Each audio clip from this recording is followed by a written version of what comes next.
You've heard me say it before, but I'm going to repeat it.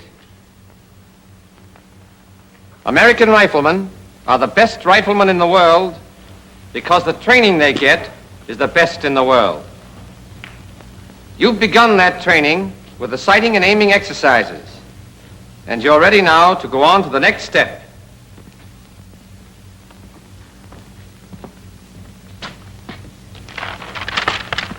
Position exercises. There are 4 firing positions: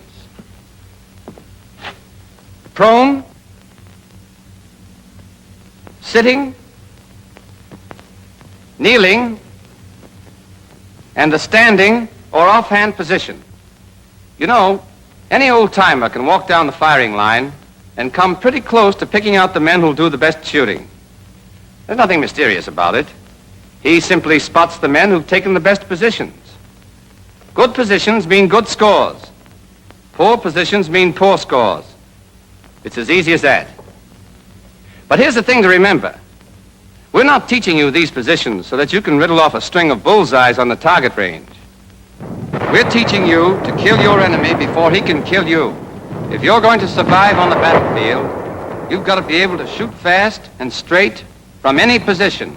You've got to be able to drop into that position instantly, automatically, without thinking about it. And it must be correct the first time.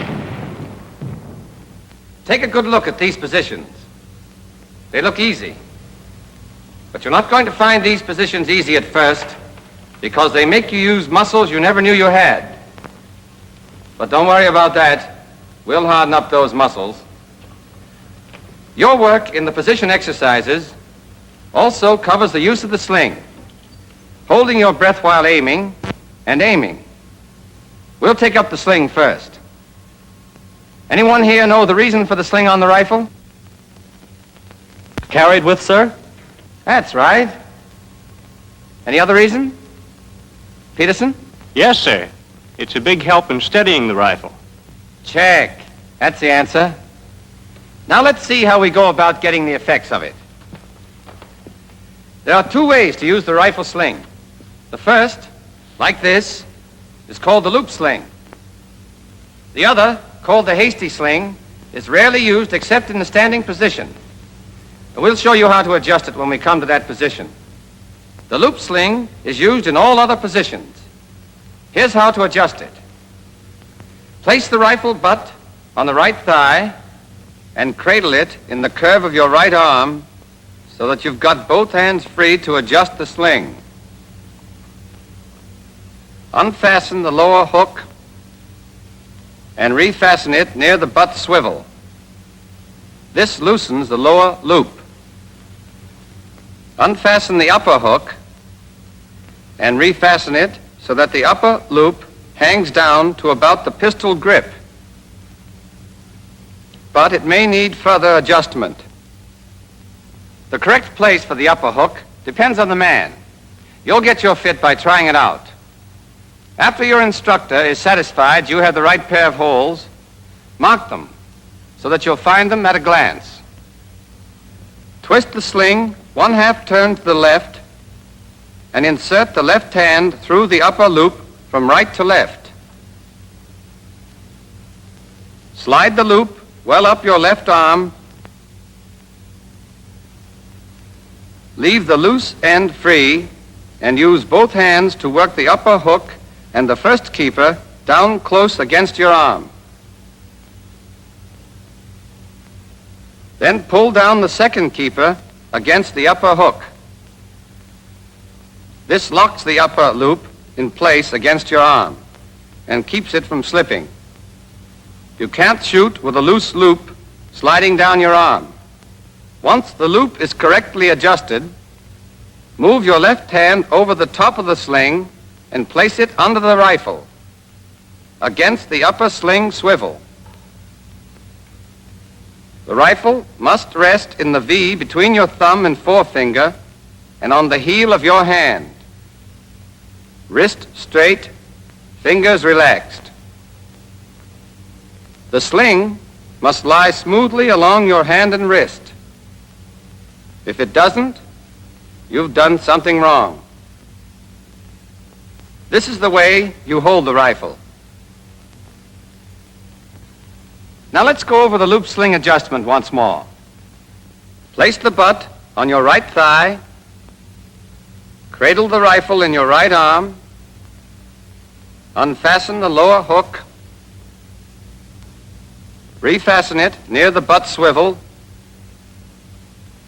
twist the sling a half turn to the left, insert your left arm through the upper loop from right to left, pull the loop well up your arm, then work the upper hook and the first keeper down against it, and pull down the second keeper to lock the upper loop. So much for the loop sling. Your instructors will go over this detail with you. Are there any questions? Yes? Sir, with Japs and Germans shooting at you, like you said, looks like you wouldn't have much chance to get that sling on.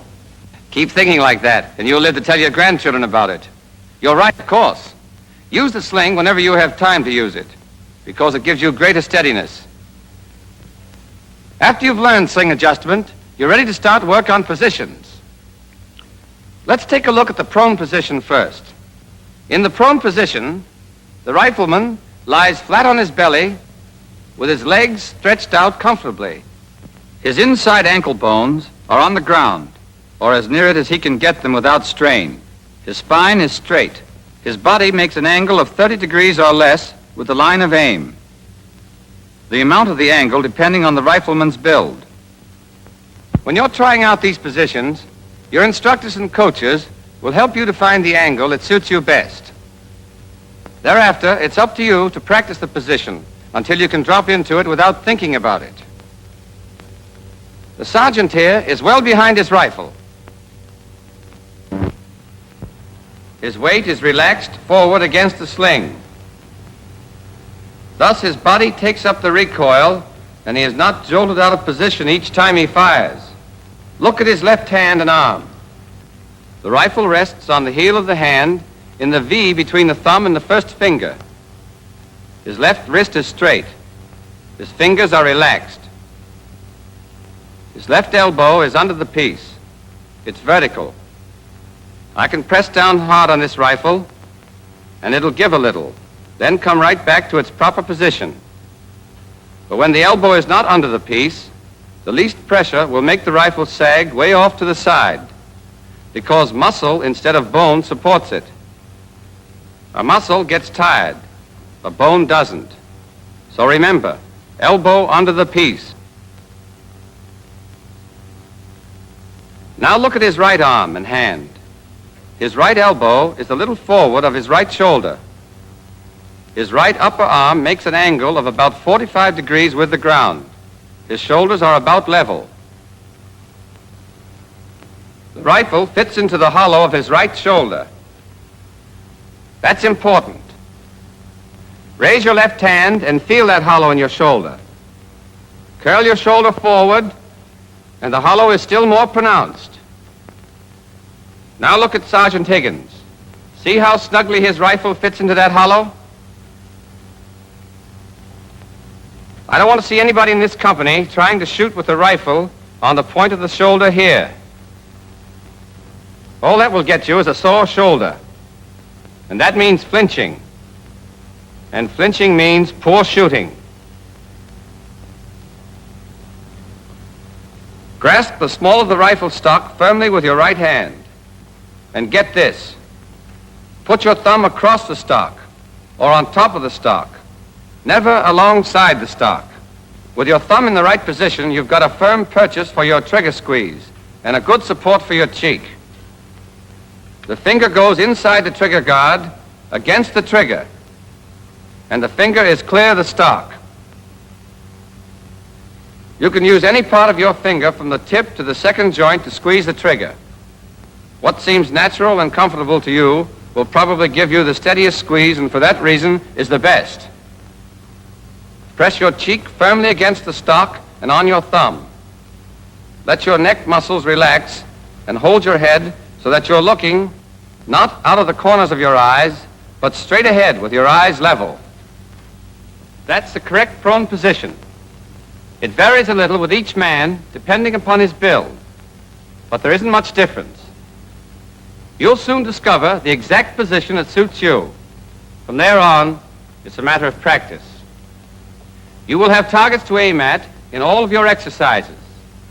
Every time you get into position, align your sights on a target. A good soldier does this instinctively. He never even thinks about it. Here's something else. When you take any of the correct firing positions, you will find that the rifle aims naturally and without effort at some one point. If this point is not on the center of the target, move your whole body till the line of aim is the natural line. There's a good way to tell if your body is lined up correctly. After you're in position, close your eye and relax. Then when you open it, if you're on the center of the target, you're okay. If not, shift your whole body. If you shift the rifle independently instead of your body, you'll be in a strained, uncomfortable position. And no man can shoot his best when he's fighting his own muscles.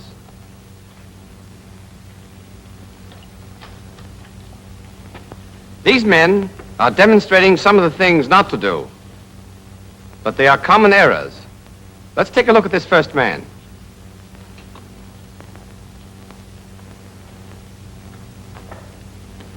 His body is at too great an angle with a line of aim. Now he's behind the rifle, as he's got to be. Look at this man's right elbow. It's too close to his body. He's unsteady. His left hand's too far back.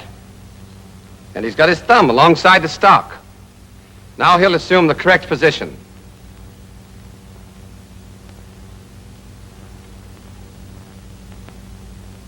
This man's left elbow is not under the piece. They'd have a devil of a time staying on the target. Errors like this stand out plainly. Others are not so easy to pick up. When you're acting as the coach, keep a sharp eye on your pupil.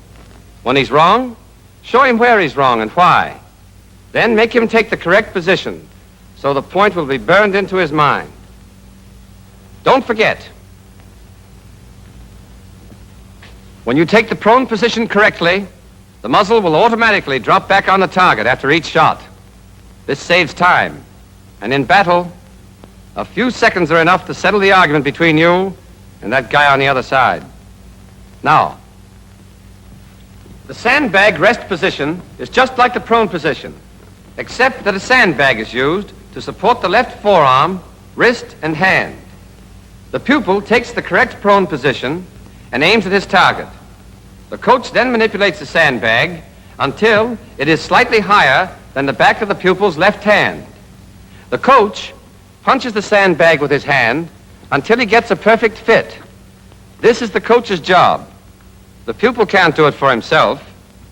Next, he faces the pupil, straddles the rifle barrel, and slides the narrow side of the sandbag against the left forearm so that it supports the forearm, the wrist, and the back of the hand. Only the back of the hand rests on the top of the sandbag. It's a common error for beginners to rest the rifle on the sandbag, but it won't work. The sandbag supports the forearm, wrist, and hand. Now Sergeant Higgins is going to show you the sitting position, which is a good one in high grass, brush, or on sloping ground. For the sitting position, you'll usually have to make your sling 2 holes shorter than for the prone position. Your body faces half right from the target. As you sit, spread your feet apart. Farther apart than your knees, and brace your heels firmly. Get your toes down, flat on the ground, if you can get them there, and relax your ankles. Keep your knees straight up, not bow-legged, and keep them fairly low, about 10 inches off the ground. The point is that you've got to get the back of your left upper arm firmly braced 3 or 4 inches down on your left shin. In this way, with your left elbow under the rifle, where it belongs, the weight of the rifle comes straight down on your leg. Hold your right hand and arm as you do in the prone position against your right knee so that your right shin bone forms a block for your upper arm. Lean well forward from your hips, not your waist. Keep your back straight and your weight forward. Don't rest your elbows on your knees. You'll wobble. Your elbows will roll around. No man can shoot in a position like that. Get your arms well down on your legs, several inches. Remember that left elbow. Keep it under the rifle. Now you've got a solid, steady position, and you won't be knocked off balance by the recoil. That's the normal sitting position. It's the best one, and it'll be used in this company. We may have a few men of exceptional build who are not suited to it. Heavy men may have to use the crossed ankle position.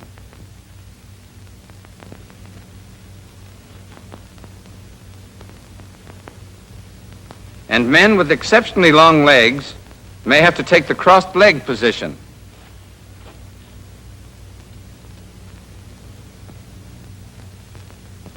But your platoon leaders will decide which men, if any, are to use these alternate positions. Now, if there are no questions, we'll go on to the kneeling position. Your sling is usually the same length as for the sitting position. First, the half-right face. Then get down on your right knee and sit on your heel. So that your top of your foot is flat on the ground. It takes practice, but you can do it. With your heel inclined toward the target like this, your foot helps to brace you against the gun's recoil. Don't sit on the inside of your foot. Rapid fire'd make you bob around like a cork. Sit firmly on the top of your heel, with your weight well forward. Your left elbow is under the rifle and in front of your kneecap. Never on top of your kneecap. The position of your left leg depends on your build. The taller you are, the farther to the front your leg will be. Your instructors will help you find a position that suits you best. But your lower left leg, as seen from the front, must always be vertical. Keep your right elbow comfortably high. This makes a snug seat for the rifle in the hollow of your shoulder. If you drop your arm too far, the hollow disappears and the rifle butt tends to move out to the point of the shoulder. Another thing, the lower right leg forms a right angle with the line of aim. At first you'll find the kneeling position unsteady, but don't worry about it. It will never be as steady as the prone or the sitting position, but practice will strengthen your muscles and increase your steadiness. This brings us to the standing or offhand position and the hasty sling, which is rarely used except in this position. Let's start with the sling. First, loosen the lower loop, twist the sling, A half turn to the left. Hold the rifle with your left hand just back of the upper sling swivel, and your right hand at the small of the stock, with the thumb well over on the left side. Then swing the rifle so that the sling falls high on your upper arm. Let go of the rifle with your left hand, pass it under and over the sling, and re-grasp the rifle near the upper sling swivel. The sling now lies smoothly along the arm and hand. It holds the left upper arm and stretches tightly across the chest. That's where you get support, and you need all you can get in a standing position. Adjust your sling for a tight fit. Your instructors will help you. When you get it right, mark it. All right, Sergeant, let's see that again. Here's how to take the standing position.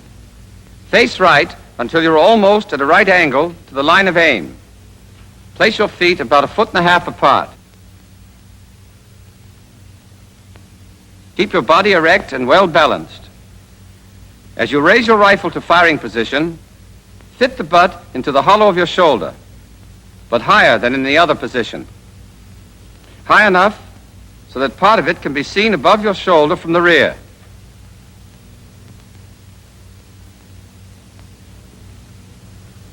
If the butt is too low, you'll have to strain your neck to get at the sight. If the butt is where it should be, your head and neck will be erect and natural. Keep your right elbow up. The higher, the better. At first, you'll find this unnatural and uncomfortable, but practice will fix that, and it gives you the power of all those arm muscles to take up the weight of the rifle. Here's an exercise that'll loosen up the shoulder joint. When you've done it enough, you'll be able to hold the rifle up with your right hand alone. The main job of the left hand is to steady the rifle, not to support it.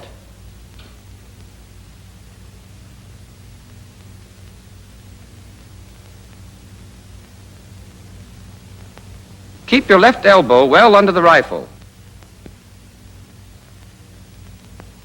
and the left hand as far forward as you can get it without strain or discomfort. At best, the standing position is unsteady, but you have to use it on the range, and you have to use it in battle. So it's up to you to make the most of it, and that means plenty of practice. Nearly every recruit gets a brilliant idea of how to overcome this unsteadiness. He pulls his left arm back against his ribs, balances the rifle delicately on his thumb and 2 fingers, and blazes away. But that doesn't work, does it, Sergeant Higgins? No, sir. There's only one right way to hold the rifle in the standing position, and the sergeant is showing it to you right now.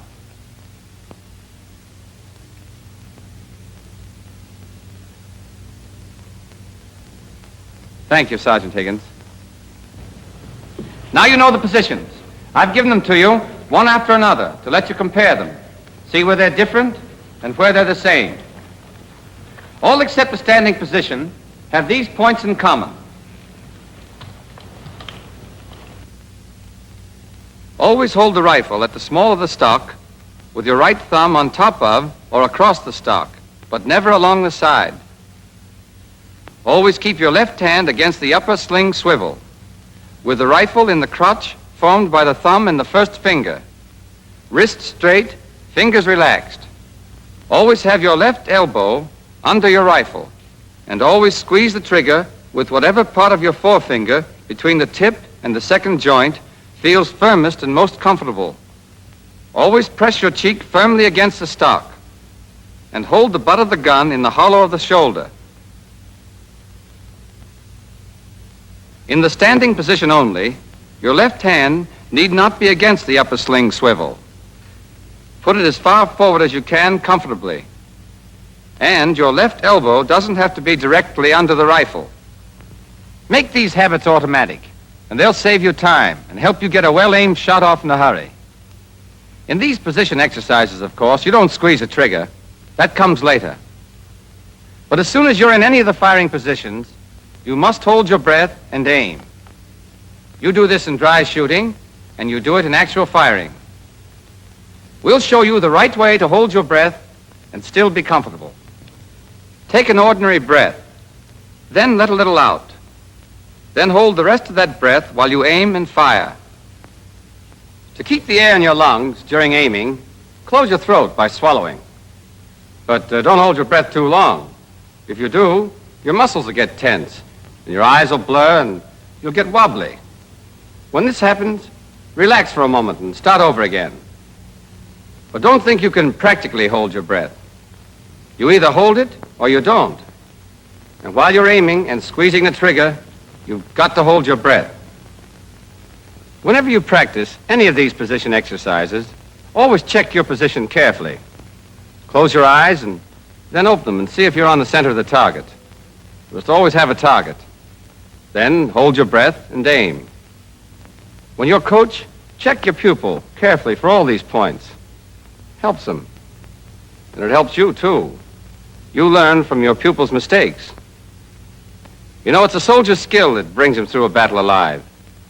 And the degree of skill you attain as a soldier depends entirely on you. You've got to master not just one firing position, but all four. The enemy isn't going to give you a chance to choose the one you like best. You may be standing in a foxhole with your elbows on the parapet, or behind a tree, or a wall, kneeling in a shell hole, or heavy undergrowth, sitting in a sniper's post, or in a field, or you may be prone in a ditch, or out in the open. That's why we teach you the four firing positions and drill you in them until they become second nature, to get you ready for the tough spots. There'll be plenty of tough spots. And when you get into one, your whole job will be to get your shots off fast and hit what you're shooting at. So work on the firing positions now while you can. Later on, you'll be mighty glad you did, because you'll get your enemy before he gets you.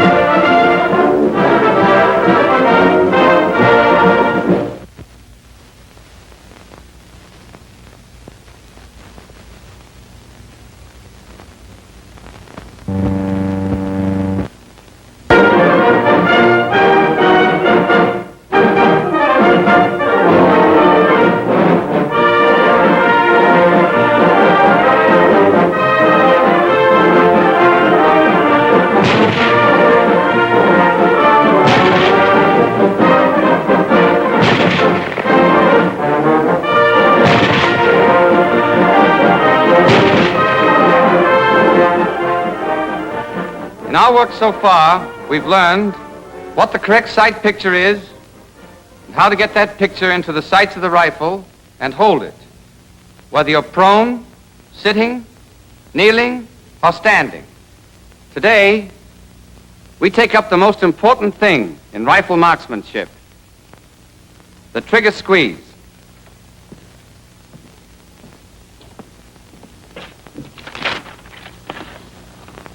By that term trigger squeeze, I mean the process you go through to bring your trigger back and fire your rifle.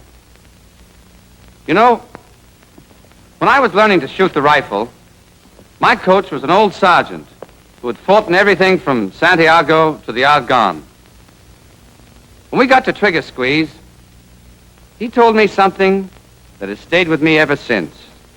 Soldier, the trigger squeeze is the heart and soul, the beginning and the end of all good shooting. With it, you can part the hair of any guy you're after as far as you can see. Without it, you might as well throw away your rifle and start heaving rocks, because you'll do a hell of a lot better. That old sergeant knew what he was talking about. You can be a ball of fire in your sighting and aiming. You can be red hot in your positions. But if you can't teach that trigger finger to squeeze, squeeze, squeeze, well, you better get yourself a supply of rocks, as my old sergeant suggested, because you're going to need them. Now, there's nothing difficult about the trigger squeeze. It's just a question of applying a smooth, increasing pressure to the trigger until the rifle fires. The trick is to apply that pressure so smoothly and so steadily that you can't tell when the rifle is going to fire. If you can't tell when the rifle is going off, you can't jump or jerk or, as we say in the Army, you can't flinch. Have you ever seen an untrained person fire the rifle? This is what happens.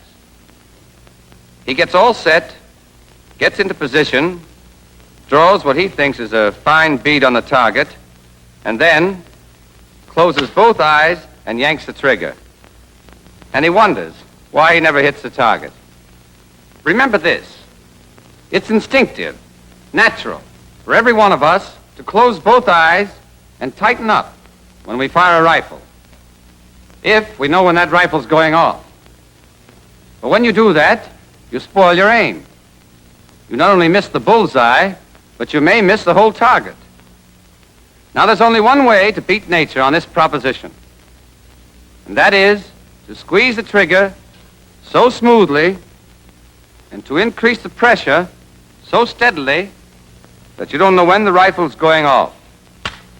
If you don't know the rifle is going off, you can't close your eyes and flinch and spoil your aim before the shot is fired. The worst you can do is bat your eyes after the rifle is fired. And that doesn't hurt anything because the shot is already on its way. Simple, isn't it? Now let's see exactly how you go about learning this trick in your dry shooting. You practice the trigger squeeze in all positions, but you start out in the prone position with a sandbag because that's the steadiest, and it lets you concentrate on the sight picture and squeeze until you get the hang of it. First, you take the prone position and adjust yourself until the rifle points at the target without effort.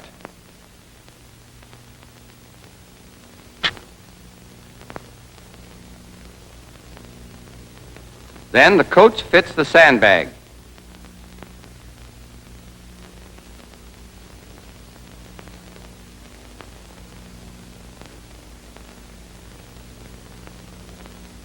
The coach takes his position and the exercise begins.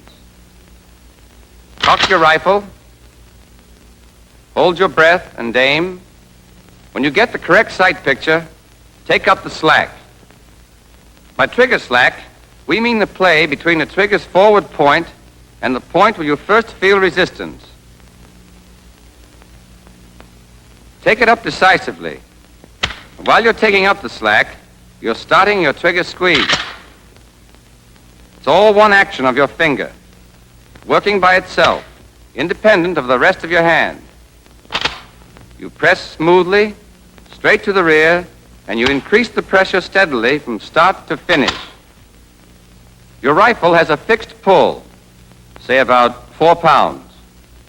When you take up your slack, you take up part of that pull. Your constantly increasing pressure takes up the rest of it. And then the trigger gives, and the rifle fires. But follow through. Hold your position. Hold your aim, and continue your increasing pressure. I'll tell you more about that later. What I want you to get now is this. If you squeeze the trigger properly, you can't know when the rifle is going to fire, and therefore you won't be able to flinch. Do you all understand that? There's another mistake all of us make when we first start shooting the rifle.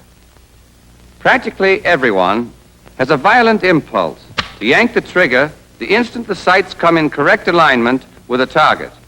The beginner is tempted, particularly in the kneeling and standing positions, where the unsteadiness is marked. Your sights move a little, side to side, up and down. Finally, they come to bear exactly on the bull's eye. So, at that instant, you jerk the trigger. And this is what happens. You literally jerk your rifle clear off the target.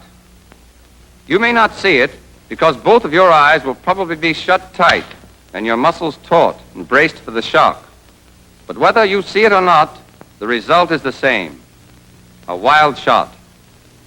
There's only one way to get hits, and only hits count on a battlefield. and that is to squeeze the trigger. Now, you've seen what happens when you jerk the trigger instead of squeezing it. I'm going to show you why it happens. Let's assume that I'm shooting at a target 500 yards away.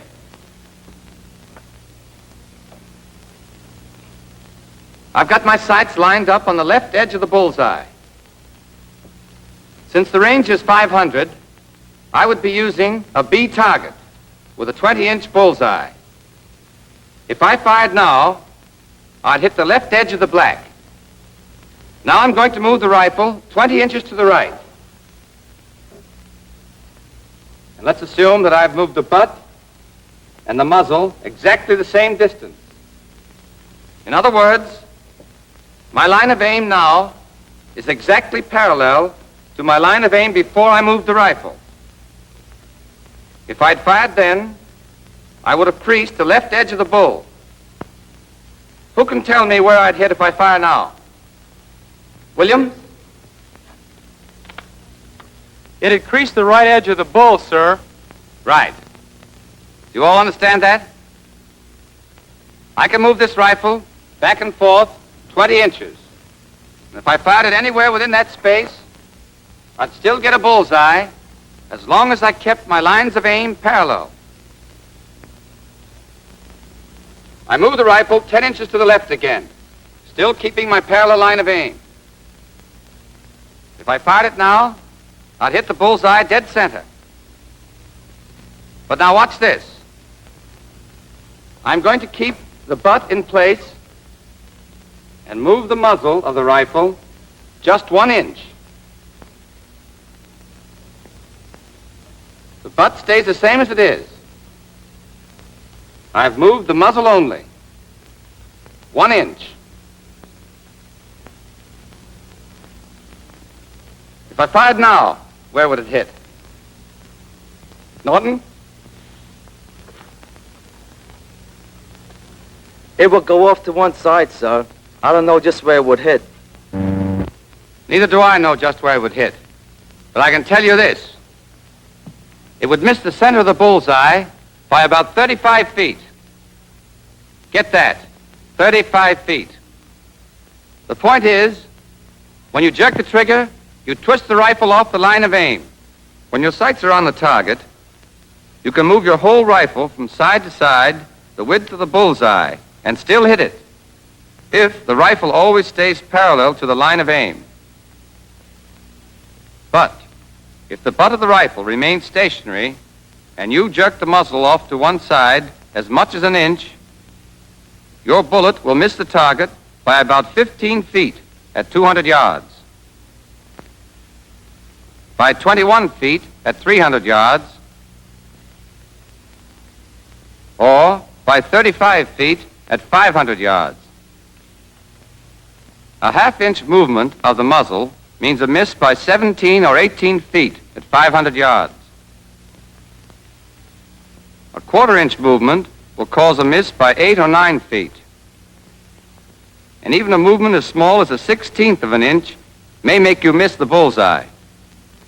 That's why it's so important to take the correct position, so that your rifle and your whole body aim directly at the bullseye.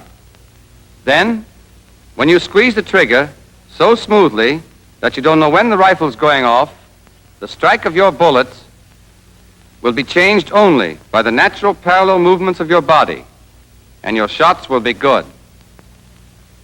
The unsteadiness caused by the natural movements of your body does not seriously affect the aim if you squeeze the trigger correctly. Okay, let's see if you got the point so far. What happens if you jerk the trigger? Harris? It'd throw your rifle muzzle off the target. If you were shooting at a guy, you wouldn't hit him. Right. Remember it, and you'll get plenty of bullseyes. And guys, too. What should you do? Karinsky? Sir, you should squeeze the trigger so that you won't know when the rifle will go off. Good. Tell me when to squeeze it. O'Neill.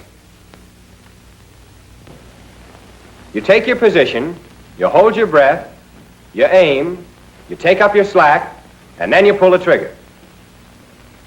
Do you pause after you've taken up your trigger slack before you begin to squeeze it? Austin? No, sir. Taking up on the slack starts you on the squeeze. Right. And you go on steadily applying pressure until the hammer falls. Do you flinch and spoil your aim if you squeeze the trigger properly? Marshal? No, sir. Why not? Because you don't know when the rifle's going off. Check. Here's all there is to it. Every time you squeeze the trigger, be sure to do these things. Apply a steadily increasing pressure and continue smoothly until the rifle is fired. I know this seems easy. It is, but it must be practiced over and over. You must develop the habit of thinking only of the sight picture. You must practice until the trigger finger works independently, as if it had a mind of its own. Are there any questions? Sir, how much time should you take to squeeze the trigger? The expert takes about 2 seconds to fire a well-aimed shot. He can do this because he knows his job so well that the whole procedure is almost automatic. Speed comes with practice, and he follows through. Here's what we mean by follow through. After the hammer falls, go right on for an instant doing what you were doing. Hold your breath and aim and apply your steadily increasing pressure on the trigger. This helps overcome the natural tendency to let go, which disturbs the sight alignment. All right. We've shown you how to squeeze the trigger and follow through. And we have a neat little way of checking up on you. With each shot, we have you call out where you think the bullet is going to hit. This is calling the shot. And you do it the instant after the shot is fired. It's a cinch to call your shots if you're squeezing the trigger properly. Well, then your eye is open, and you can see where your sights are aligned when the rifle fires. Of course, if you jerk the trigger, or close your eyes and flinch, you won't be able to call your shot, because you won't know where your sights are aligned when the rifle went off. The point is that only the man who squeezes the trigger properly can tell where his shot should hit. Here's the system we use to call our shots. Most of you know by now that a hit here is a 5. And in this circle, a 4. And in this one, a 3. Anywhere else on the target is a 2. A miss is a 0. Now, every time you fire a shot, imagine a large vertical clock face on your target with a bullseye in the center. This gives you a simple system of calling your shots. For example, suppose at the instant your rifle goes off, you see your sights aligned so that the bullet will hit here. Then you will call your shot a 4 at 12 o'clock, because it's in the 4 circle and in the direction of 12 o'clock. A hit here would be a 3 at 7 o'clock. Here, a 2 at 2 o'clock. And here, a 4 at 11. And here, a pinwheel 5. On the range, you call your shots at slow fire. You and the coach compare the called shot with the actual shot to see if you know where you are aiming when the piece is fired. In dry shooting, there's no way to check whether or not you call your shots correctly, but it's to your advantage to do so. It helps you to develop the habit of concentrating on the sight picture and forgetting the trigger finger. It helps you to develop the habit to call the shot, as you'll do on the range. Now, in the trigger squeeze exercise, as in all the others, the coach must check every step. He sees that the sights are properly blackened and the sling correctly adjusted. He checks the pupil's position. If it's wrong, he tells him why and corrects it.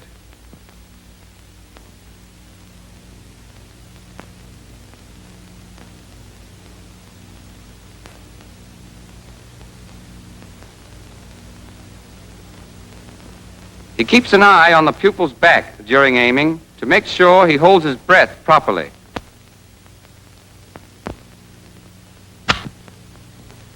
He sees the pupil takes up the slack and squeezes the trigger properly. He watches his eye to make sure he does not blink. When the pupil is actually firing the rifle, you can chalk up a flinch for him any time you see his eye close. The flincher closes his eye just before the explosion. Therefore, you can see it. If he doesn't flinch, you won't see his eye close because your eyes and his will close involuntarily at the sound of the explosion. Are there any questions about anything we've covered today? Okay. You're going to hear these things over and over again from your coaches, your squad leaders, your platoon leaders, and me. You're going to hear them and practice them until they become so much a part of you that you couldn't forget them if you wanted to. If you acquire these correct habits in your preparatory work, you'll find that the actual firing on the range is as simple as shooting fish in the kitchen sink. To be a good shot, you must dry shoot or squeeze off 100 or more shots for every round fired, and with as much care.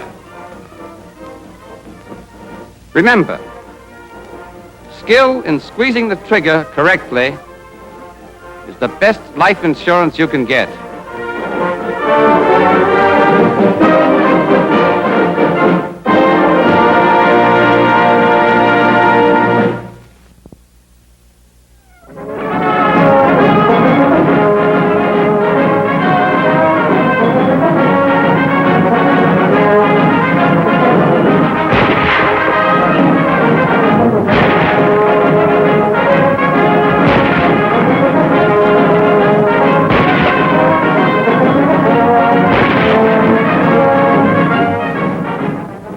Everything we've been teaching you about the M1 rifle, sighting and aiming, positions, trigger squeeze, the whole course in marksmanship has been leading straight to the subject we're going to take up right now. Rapid fire exercises. But let me warn you right now about that word rapid. It does not mean taking just any position, or hurrying your aim, or jerking the trigger. It does not mean spraying bullets all over the landscape. Rapid fire means getting off well-aimed shots as fast as you can. It means firing as fast as you can fire accurately, no faster. The measure of your effectiveness in rapid fire is not shots per minute, but hits per minute. Remember that when you're on the range. And remember it when your target is a Jap or a German who's just as anxious to kill you as you are to kill him. Keep calm and hit what you're shooting at. Suppose you're in a supply detail that runs into an ambush. You've got to drop into position and get your shots off fast. But they won't do you any good unless they're well-aimed shots. Or suppose you're in a defensive position. All of a sudden, your enemy's in close, charging you from all sides. Your first impulse is to start blazing away wildly. You must not. Keep hold of yourself. You've got to shoot fast, but you've got to make every bullet count. Don't lose your head, even though hell's breaking loose all around you. Stay cool and shoot straight, and you'll live to tell your girl about it. Coolness in battle comes from confidence in yourself, and confidence comes only from hours of practice. Slow fire and rapid fire, over and over, with a stopwatch looking over your shoulder. We teach rapid fire in 3 positions. In the prone position,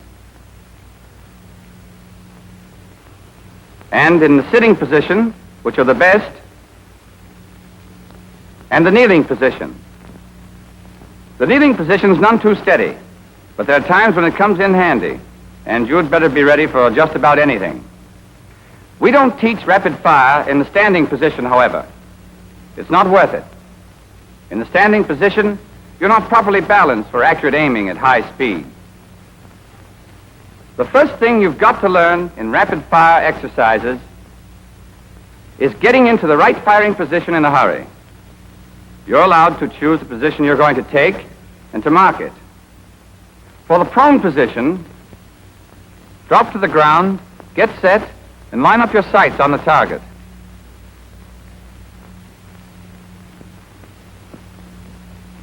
Mark the points for your right and left elbows and the butt of the rifle. Then, keeping your feet in place, stand up. Hold the heel of the stock in your right hand. Now you're ready. At first you practice getting into the prone position by the numbers. On the count of 1, bend your knees to the ground and throw your weight back.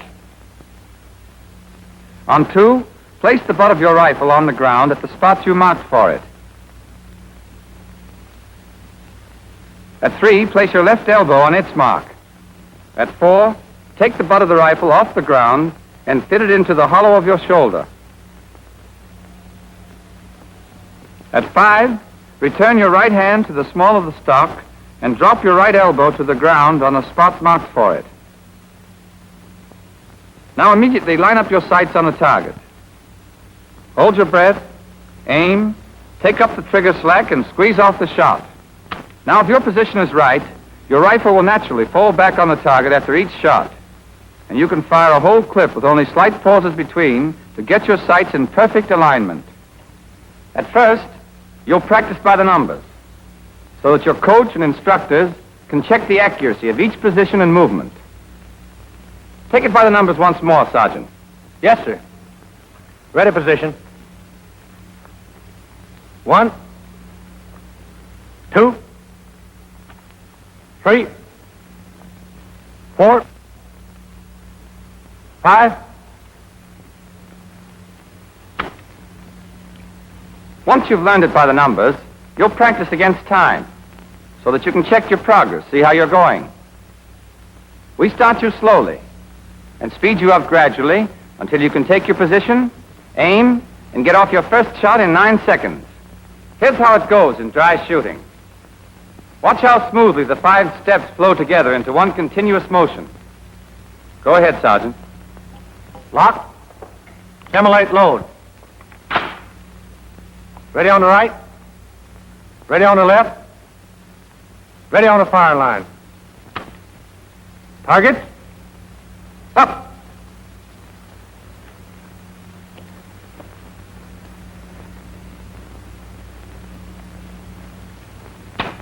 Time. 9 seconds doesn't sound like much time, but you've just seen that it's plenty for an experienced man.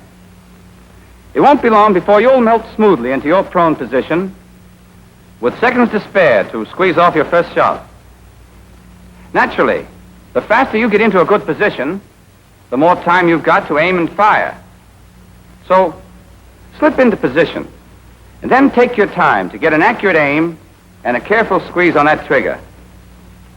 A near miss in 7 or 8 seconds is no good. What you want is a bullseye in 9 seconds.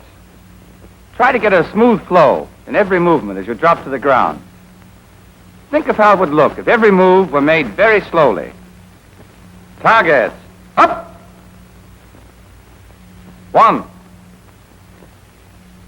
2, 3, 4, 5. Now hold your breath and take a careful aim. 6, 7. Squeeze slowly and steadily on that trigger. 8. Time.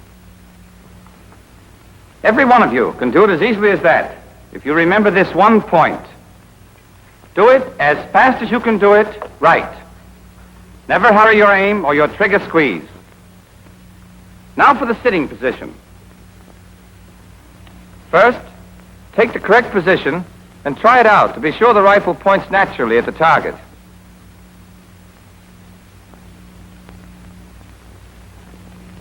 Then mark the places for your heels and your seat. Stand up in the marks for your heels. At the command, target's up, drop quickly on the spot marked for your seat, breaking the fall with your right hand. There's another way of getting into the sitting position that you may find easier. After you've marked the places for your feet, cross your legs and rise. Stand with your legs crossed until the command target's up. Then bend your knees and sink to the ground.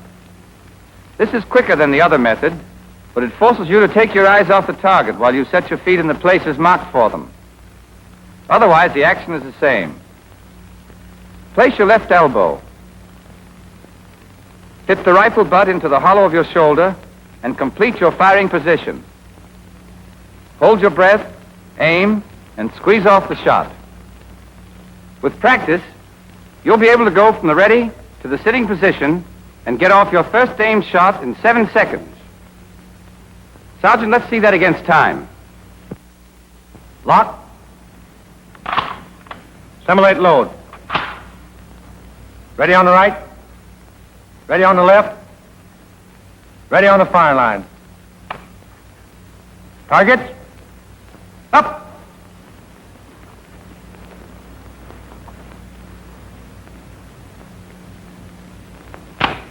Time. Here, too, of course, the quicker you take the correct position, the more time you've got to squeeze off your shot. The exercise in the kneeling position is like the other two. You mark the places for your feet and your right knee and get up. On command, you lock, load, and stand ready. When you hear targets up, take the kneeling position you've marked, hold your breath, aim, and squeeze the trigger. With practice, you'll be able to go from the ready position to the kneeling position and get off your first shot in 7 seconds. Targets. Up. 1, 2, 3, 4, 5, 6. Time. I've said the place to save time in all three of these exercises is in taking your positions. But don't misunderstand me. That does not mean scrambling into the wrong position in a hurry. In rapid fire, just as in any other phase of rifle work, you've got to be in the correct position before you start to aim. After you've learned to take the 3 firing positions and squeeze off your first shot at the required speed, you're ready for the cadence exercise, the purpose of which is to develop a rhythm, a regular beat, at about 3-second intervals. For one thing, it's easier to work smoothly in a regular cadence. For another, on the range, you're allowed a limited time to take your position, fire your first clip, reload, and get off your second clip. And a 3-second interval will bring you out comfortably within the time allotted. We don't expect you to be able to do it all at once. We'll start you dry shooting at the rate of an aimed shot every 5 seconds. Then every 4.5. Then every 4. Which in dry shooting corresponds to 3 seconds on the range, because the hand operation of the piece is slower than its actual operation in firing. Here again, the coach and pupil method is the best. The pupil simulates firing while the coach works the operating rod handle. To keep the bolt from being held in the open position when it is thrown back, the coach puts a small block of wood in the clip.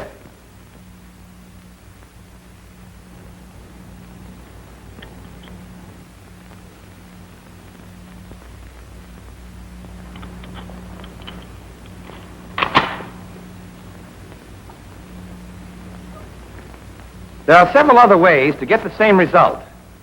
But in this company, we find this method the easiest and the best. Your squad leaders will have a supply of these blocks and will issue them when they are needed. Let's take the exercise at 5-second intervals. Hammers down. Coach is ready. Bolt.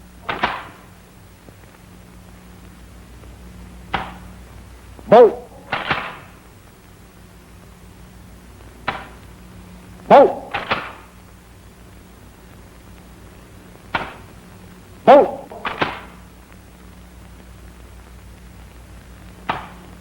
Bolt. Bolt. As I said before, in these exercises, The coach is just about as important as the rifle. In the cadence exercises, when he forces back the operating rod handle, he acts as part of the rifle. In doing this, he must not lean against the handle. He strikes the handle sharply and immediately removes his hand so that the bolt can snap back into position. It's a good idea for the coach to wear a glove or wrap a handkerchief around his hand. Strike that operating rod handle a couple of hundred times if you want to know why. Notice that the coach strikes the handle only when the command bolt is given by the instructor. But notice, too, that the command is given whether or not the rifleman has squeezed off his shot. If the pupil is late, the coach does not operate the bolt, but waits for the next command after the pupil is fired. You'll do this exercise a minute at a time, in the prone, then in the sitting, then in the kneeling position, gradually speeding up the cadence until you're proficient. In cadence exercises, be sure to take the correct position so that your sights return automatically to the aiming point after each shot. Keep your eye constantly on the sight picture and squeeze that trigger with a steadily increasing pressure until the hammer falls. Then keep your finger on the trigger for the next shot. Yes, I'll say it again. It's constant drill in speed and accuracy that makes the expert rifleman. But even constant drill won't do you any good unless you make each movement right every time. After you've learned to fire in cadence, you'll move on to 2 exercises in simulated rapid fire. For the first of these, you'll use the clip with the wooden block.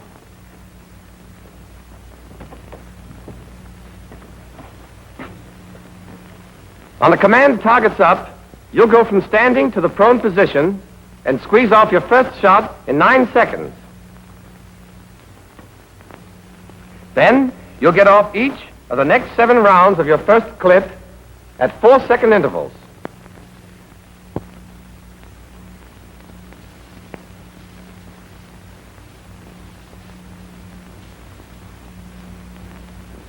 But there won't be anybody to call off these intervals for you.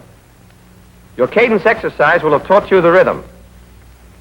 When you hear 8th round, reload, you'll simulate reloading. And you'll have 9 seconds to do it. And squeeze off your 9th shot.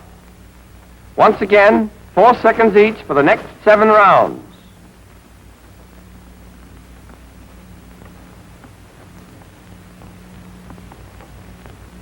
When you hear last round, you'll still have 5 seconds extra before the command cease firing.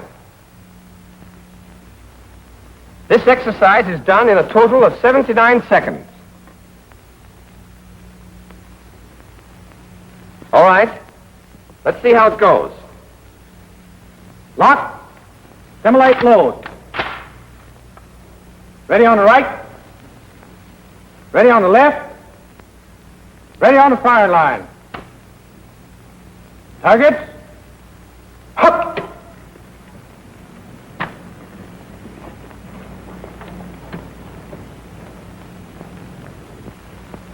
Good.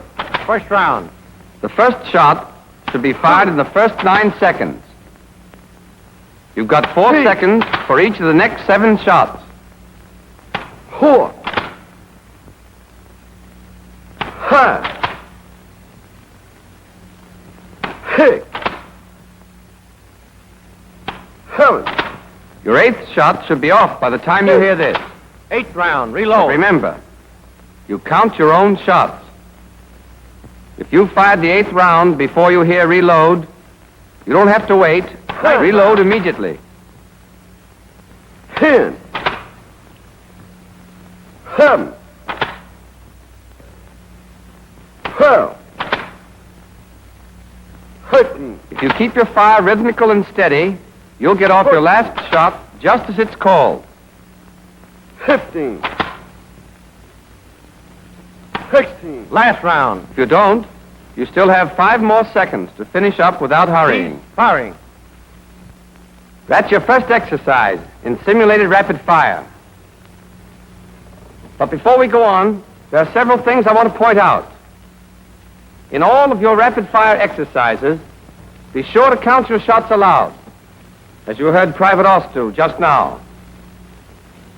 By counting the shots, you know exactly what's left in your clip, and you're ready to reload when you should, which saves time.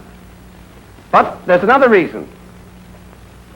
You've got to use the air in your lungs to call the number, and that forces you to breathe at just the right time.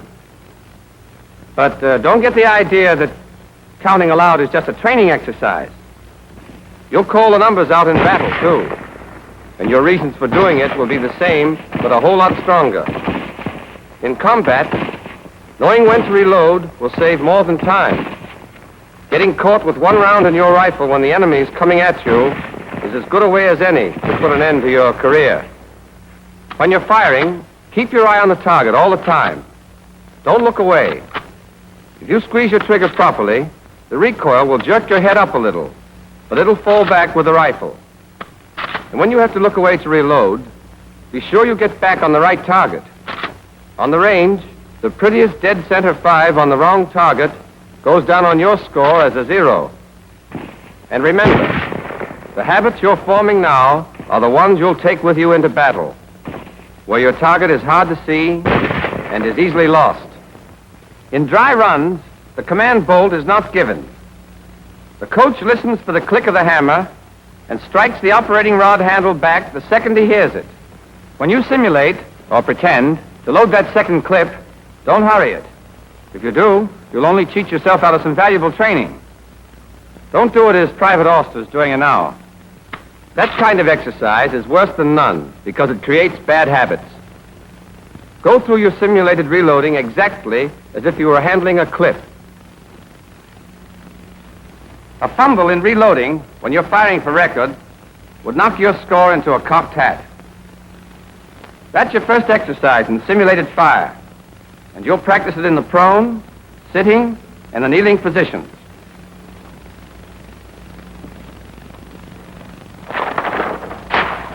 You're allowed a total of 79 seconds for the prone exercise, but only 74 seconds for the sitting and kneeling. 7 seconds instead of 9 to take the position and fire the first round. 8 seconds instead of 9 to reload. And 3 seconds extra instead of 5 at the end. Except for the positions and time, the sitting and kneeling exercises are exactly like the prone. The purpose is to teach you to keep the proper cadence, even though no one is calling bolt. Once you've learned this, you'll repeat the series using dummy rounds and no wooden block. The timing is the same, and the performance is the same. But with dummy rounds, you must learn to load a fresh clip quickly, and that's a trick in itself. As you take the clip from your belt, grasp it at the base and near one edge between your thumb and forefinger. Then carry it forward, swinging it up until the bullets point forward. Place the clip in the receiver and slide your thumb forward along the top of it to the center of the cartridge. Double your fingers up, out of the way. Raise your arm and press the clip down into the receiver until the clip latch engages. As you raise your thumb, the operating rod handle should snap forward. If it doesn't, strike it with the heel of your hand, and your rifle is ready to be fired again. Here's how a trained rifleman reloads in the prone position.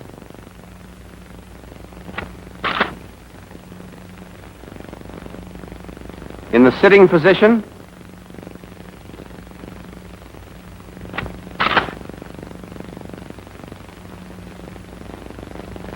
and in the kneeling position.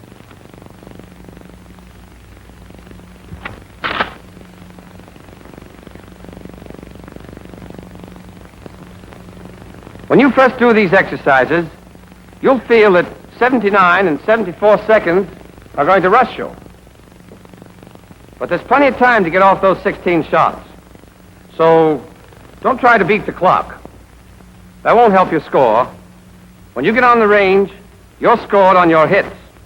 Don't get buck fever. The stopwatch is important, but don't let it push you around. Don't be in such a rush that you spray bullets all over the target.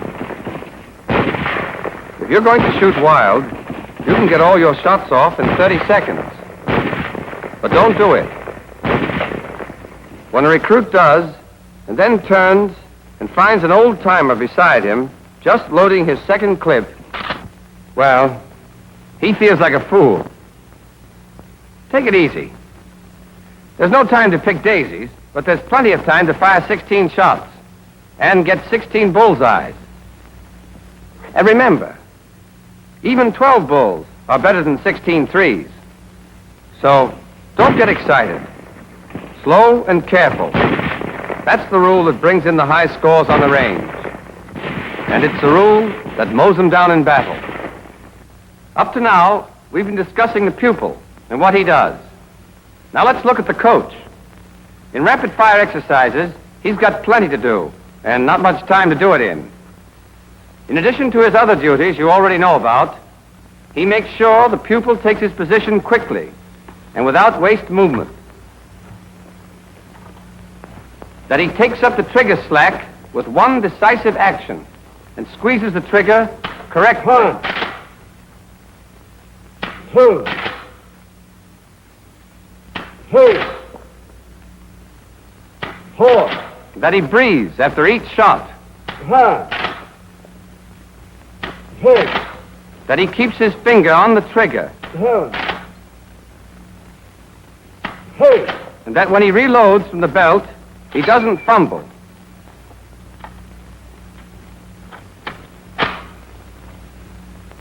The moment the hammer falls, the coach throws the operating rod handle back sharply and gets his hand out of the way. 10, In rapid fire, the coach is the key man. He's got to know his stuff 12, and keep his eyes open. If 13, he's on the job, he can help his pupil a lot, 14, and himself even more. 15, 16, Any questions on rapid fire? All right, let's sum up. Rapid fire is slow fire speeded up a little. In rapid fire, just as in slow fire, you take the right position, hold your breath, and aim properly, and squeeze your trigger smoothly, even if you take a little longer than you should. Speed? Yes. We count the seconds you take, and we work you against the stopwatch. But speed is worse than useless unless you do everything right every time you do it. Take it slowly at first, and make every movement exactly as you should. Speed will come of itself. And it won't be long before the right way is the natural way for you. The only way. Then, when you find yourself in a tight spot in battle, you won't lose your head and blaze away wild. That's the quick way to the cemetery. And for my money, a good soldier is a live soldier. Dependable habits will make you calm and cool and confident, and you'll hit what you're shooting at. That's pretty important, when what you're shooting at is shooting at you.